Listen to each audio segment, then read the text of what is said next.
जय हिंद दोस्तों, आपका YouTube channel E education let's career में आपका स्वागत है। आज स्टार्ट करने जा रहे हैं बिहार में यूरोपीय व्यापारिक आगमन। बिहार में यूरोपीय व्यापारिक आगमन। वीडियो आगे बढ़ने से पहले चैनल को सब्सक्राइब कर ले, शेयर भी कर दे और कमेंट करें। चलिए स्टार्ट करते हैं। सर्वप्रथम 17वीं शताब्दी में बिहार में यूरोपीय व्यापारी का आगमन हुआ। सर्वप्रथम 17वीं शताब्दी में बिहार में यूरोपीय व्यापारी का आगमन हुआ। प्रारंभ में बिहार के सोरा व्यापार पर डच व्यापारी का प्रभुत्व था। बिहार में सबसे पहले पुर्तगाली आए। बिहार में सबसे पहले कौन आए? पुर्तगाली हुगली के राजमार्ग से पटना आए। सबसे पहले बिहार में कौन? पुर्तगाली। कौन सा राजमार्ग से? हुगली के राजमार्ग से पटना आए। पुर्तगाली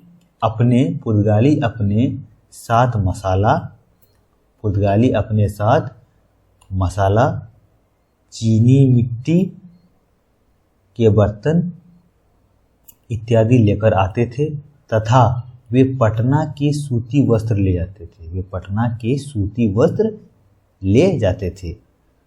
डच कंपनी की स्थापना 1600 कब हुई? 1632। डच कंपनी की स्थापना 1632 में हुई थी। डच फैक्ट्री वर्तमान पटना कॉलेज के उत्तर हिस्से में स्थित थी। डच कंपनी की स्थापना 1632 ईस्वी में हुई और डच फैक्ट्री वर्तमान पटना कॉलेज उत्तरी हिस्से में है। जॉब चारना को 1664 ईस्वी में पटना फैक्ट्री का प्रधान बनाया गया। पटना फैक्ट्री का प्रधान जॉब चारना 1664 तथा वो इस पद पर 1680 ईस्वी तक रहा। सर जॉन मार्शल ने इस दौरान जॉब चारना के अधीन कार्य किया। बिहार के सूबेदार शाइस्ता खां द्वारा 1680 ईस्वी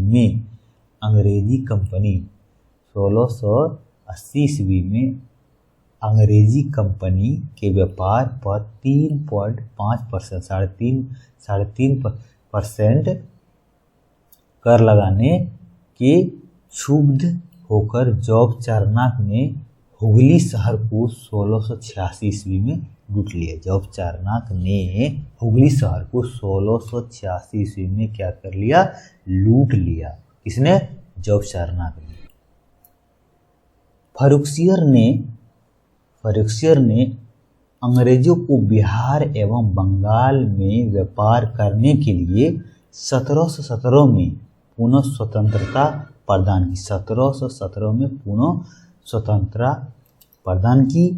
पटना फैक्ट्री को अंग्रेजों ने 1718 ईस्वी में पुनः खोल दिया।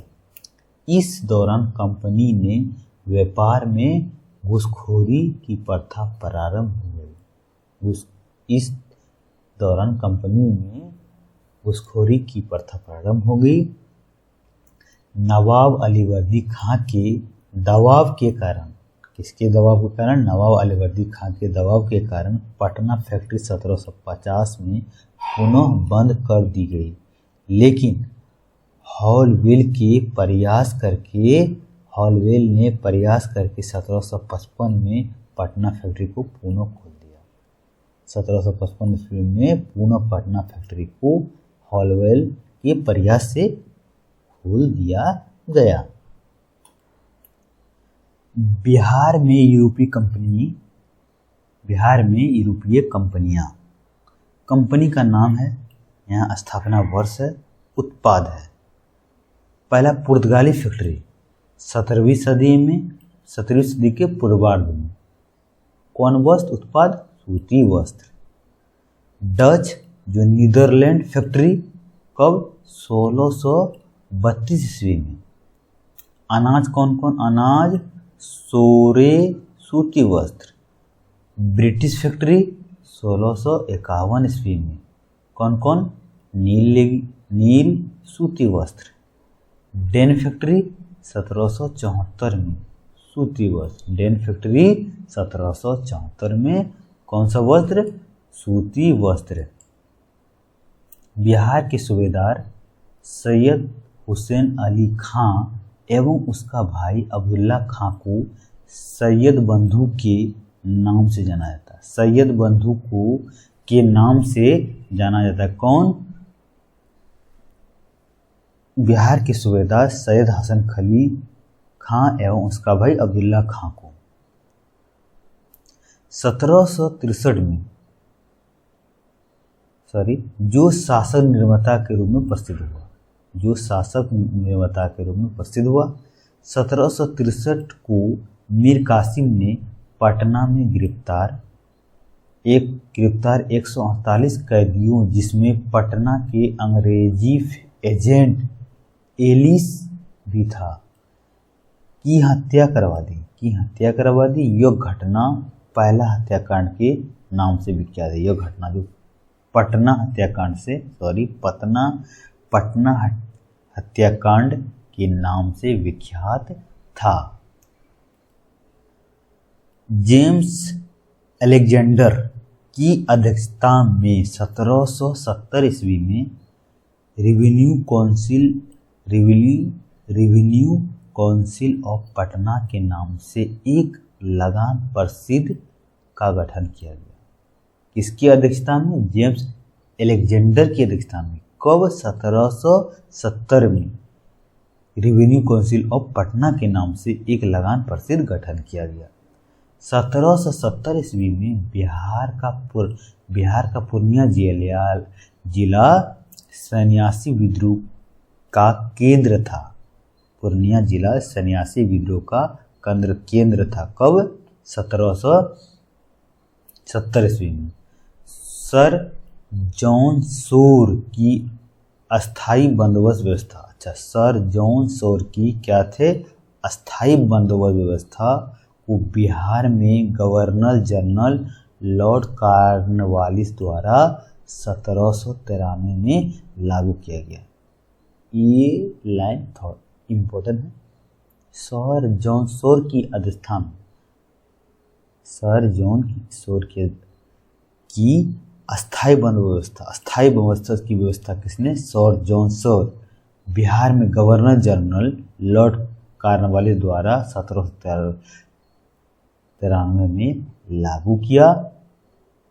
जब ईस्ट इंडिया कंपनी को 1665 में बिहार का दीवानी अधिकार प्राप्त हो गया, तो उसके बाद बिहार का प्रशासन चलाने के लिए नायब नाजिम अथवा उप प्रांतपति का पद बनाया गया। 1772 ईस्वी में वारन हेस्टिंग ने सिताब राय को अपदस्थ कर उसके पुत्र कल्याण सिंह को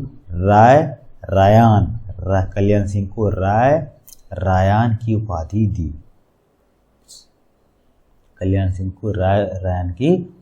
दी। वर्ष 1770 के बाद 1783 ईस्वी में पुनः बिहार में अकाल पड़ा। इस समस्या के समाधान के लिए अनाज भंडार के लिए पटना गोलघर का निर्माण किया। पटना गोल का निर्माण क्यों हुआ? जब 1770 ईस्वी में के बाद 1773 ईस्वी में पुनः बिहार पर अकाल जब पड़ा, इस समस्या के समाधान के लिए अनाज भंडार के लिए पटना गोलघर का निर्माण हुआ। आगे देखते हैं, बिहार में जनजातीय विद्रोह कौन कौन हैं? बिहार के जनजातीय क्षेत्रों में भी ब्रिटिश सत्ता के विरुद्ध कई चुनौतियां संगठित हुई। कुछ ब्रिटिश सत्ता के विस्तार के बीच में कुछ इसकी स्थापना के बाद ब्रिटिश सत्ता का दक्षिण बिहार जो अब झारखंड में है के पठारी क्षेत्र जनजातीय क्षेत्र में विस्तार 1765 ईस्वी के बाद हुआ। इसके फलस्वरूप स्थानीय जनजातियों के विरुद्ध की भावना जगी। उन्हें अपनी संस्कृति और आर्थिक स्थिति के विनाश की संभावना नजर आने लगी। नव आगंतुकों जिन्हें दीकू कहा गया है के विरुद्ध उनमें विरोधी भावना बनी। जनजातियों ने एक के बाद एक कई विद्रोह के द्वारा अपने शौर्य, बलिदान एवं राष्ट्र प्रेम का परिचय दिया और समय समय पर ब्रिटिश साम्राज्य की नींव को हिलाते रहे। जिसमें प्रमुख जनजातीय विद्रोह कौन है? नोनिया विद्रोह 1770 से 18 ईस्वी तक। नोनिया विद्रोह बिहार के मुख्य सोडा उत्पादक केंद्र हाजीपुर, तिरहुत, सारण और पूर्णिया में हुआ था। नोनिया विद्रोह कब? इसका कार्यकाल याद रखिएगा। नोनिया विद्रोह 1770 से 18 ईस्वी में बिहार के मुख्य सोडा उत्पादक हाजीपुर, तिरहुत, सारण और पूर्णिया में हुआ था। तमार विद्रोह 1789 से 94 ईस्वी तक। छोटा नागपुर के उरांव जनजाति द्वारा जमींदारों और साहूकारों के शोषण के खिलाफ विद्रोह की शुरुआत हुई जो 1794 तक चलता रहा। अंततः इस विद्रोह को अंग्रेजों ने कुचल दिया। उसके बाद चेरो विद्रोह, ये याद रखिएगा, इम्पोर्टेंट है। चेरो विद्रोह का कार्यकाल है 1800 से 1802 ईस्वी में। यह विद्रोह पलामू शासक भूषण सिंह, चेरो विद्रोह पलामू शासक भूषण सिंह के नेतृत्व में पलामू रियासत के लोगों ने किया। अंग्रेजों ने 1802 ईस्वी में भूषण सिंह को पकड़कर फांसी की सजा दे दी। कोल विद्रोह ये भी इम्पोर्टेंट है। 1831 से 32 छोटा नागपुर क्षेत्र में यह हुआ। यह विद्रोह भारतीय इतिहास का महत्वपूर्ण विद्रोह था। कोल विद्रोह वास्तव में यह मुंडो का विद्रोह था। जिसमें हो उराव एवं अन्य जनजातियों के लोग शामिल थे। इस विद्रोह का मुख्य कारण भूमि संबंधित असंतोष था। कोल विद्रोह का मुख्य कारण भूमि संबंधित असंतोष था। इस विद्रोह के प्रमुख नेता बुद्धों भगत, बिंद राय, सिंह राय और सुरगा मुंडा थे।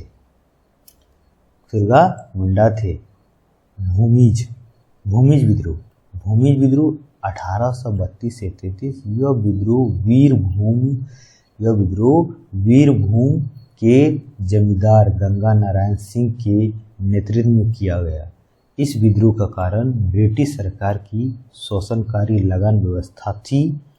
इसका प्रभाव वीरभूम एवं शिवभूम क्षेत्रों में था। संथाल विद्रोह ये इम्पोर्टेंट है, बहुत इम्पोर्टेंट है। VVI संथाल विद्रोह 1855 से 56। संथाल विद्रोह 1855 से 56 ईस्वी में संथाल आदिवासियों का यह विद्रोह भागलपुर जिला के राजमहल के भगनीडीह से 30 जून 1855 को प्रारंभ हुआ। संथाल विद्रोह का प्रभाव क्षेत्र पश्चिमी बंगाल के वर्धमान से लेकर बिहार के भागलपुर तक था। इस विद्रोह के नेता सिद्धो, काहू, चांद और भैरव थे। ये चारों सहोदर भाई थे। यह चारों सहोदर भाई थे। इस विद्रोह का दमन कैप्टन अलेक्जेंडर और लेफ्टिनेंट थॉमसन ने किया था। संथाल विद्रोह का दमन कैप्टन अलेक्जेंडर और लेफ्टिनेंट थॉमसन ने किया था। कार्यकाल है 1855 से 56, भूलिएगा नहीं। लोटा विद्रोह 1856 ईस्वी। यह विद्रोह 1857 की क्रांति के एक साल पूर्व मुजफ्फरपुर जेल के कैदियों द्वारा लोटा के लिए किया गया था। यहाँ प्रत्येक कैदी को पीतल का लोटा दिया जाता था, लेकिन सरकार ने निर्णय लिया कि पीतल की जगह मिट्टी का बर्तन दिए जाएंगे। इसके बाद वहाँ के कैदियों ने विद्रोह कर दिया। इसे लोटा विद्रोह के नाम से जाना जाता है। लोटा विद्रोह का कार्यकाल है 1856। मुंडा विद्रोह, ये भी बहुत इम्पोर्टेंट है। मुंडा विद्रोह 1899 से 901। मुंडा विद्रोह 1899 से 901। इस आंदोलन का मुख्य प्रवर्तक बिरसा मुंडा था। मुंडा विद्रोह का मुख्य प्रवर्तक बिरसा मुंडा। यह आंदोलन 2 चरण में चला, 1858 से 1895 एवं 1895 से 1901 तक। बिरसा मुंडा के पहले विद्रोह को सरदारी लड़ाई के नाम से जानता है। बिरसा मुंडा के पहले विद्रोह को सरदारी लड़ाई के नाम से जाना जाता है। मुंडा विद्रोह का मुख्य उद्देश्य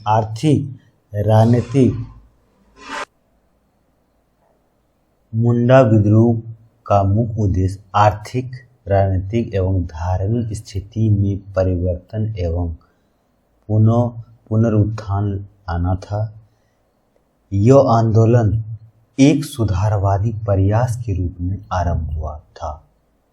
बिरसा ने नैतिक आचरण की शुद्धता, आत्म सुधार एवं एकस्वरवाद का उपदेश दिया। बिरसा इस आंदोलन के विरुद्ध सरकार ने दमन चक्र चलाया और 3 मार्च 1900 को चक्रधरपुर में बिरसा को गिरफ्तार कर लिया गया और 2 साल की सजा दे दी। लेकिन 9 जून 1901 को रांची कारागार के हैजा रोग के कारण उनकी मृत्यु हो गई। हैजा रोग के कारण उनकी मृत्यु हो गई। किसका? बिरसा की। जहां अब बिरसा मुंडा का आदमकद प्रतिमा लगाई गई है। बिरसा मुंडा का आदमकद प्रतिमा लगाई गई। कहाँ है? रांची कारागार, रांची में। बिरसा मुंडा की अनुयायी बिरसा मुंडा की अनुयायी उन्हें धरती अब्बा का अवतार मानते हैं। बिरसा मुंडा के अनुयायी उन्हें धरती अब्बा का अवतार मानते थे। वर्तमान में बिहार, झारखंड, ओडिशा, पश्चिम बंगाल के आदिवासी इलाकों में बिरसा मुंडा को भगवान की तरह पूजा जाता है। भगवान की तरह पूजा जाता है। नेक्स्ट देखते हैं तना भगत आंदोलन। 1914। इस आंदोलन का शुभारंभ 21 अप्रैल 1914 को गुमला जिले के बिशनपुर प्रखंड के टोली ग्राम में हुआ था। बिशनपुर प्रखंड के टोली ग्राम में हुआ था। यहाँ उराव जनजाति द्वारा आरंभ किया गया आंदोलन था। यह आंदोलन अपने शुरुआती चरण में कुरुख धर्म उरांव का मूल धर्म के नाम से जाना गया है। इस आंदोलन के प्रमुख नेता जतरा भगत थे। उसने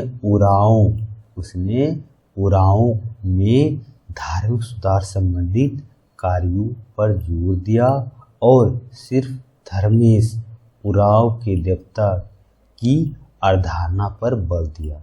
साथ ही पशु बलि, मांस, मदिरा एवं कुरीतियों के त्याग पर उसने भी बल दिया।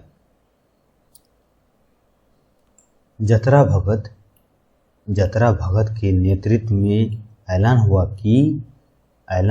कि मालगुजारी नहीं देंगे, बेगारी नहीं करेंगे और कर नहीं देंगे। उसने दिकुओं बाहरी लोग के यहाँ मजदूरी न करने का अभियान चलाया, जिससे 1916 में उन्हें जेल में कैद कर दिया। प्रायः आदिवासियों में जतरा भगत को बिरसा मुंडा की ही एक रूप माना जाता है। आदिवासियों में जतरा भगत को ही बिरसा मुंडा का एक रूप में माना जाता है। वीडियो को यही अंत करते हैं। मिलते हैं नेक्स्ट वीडियो में। तब तक के लिए जय हिंद, जय भारत।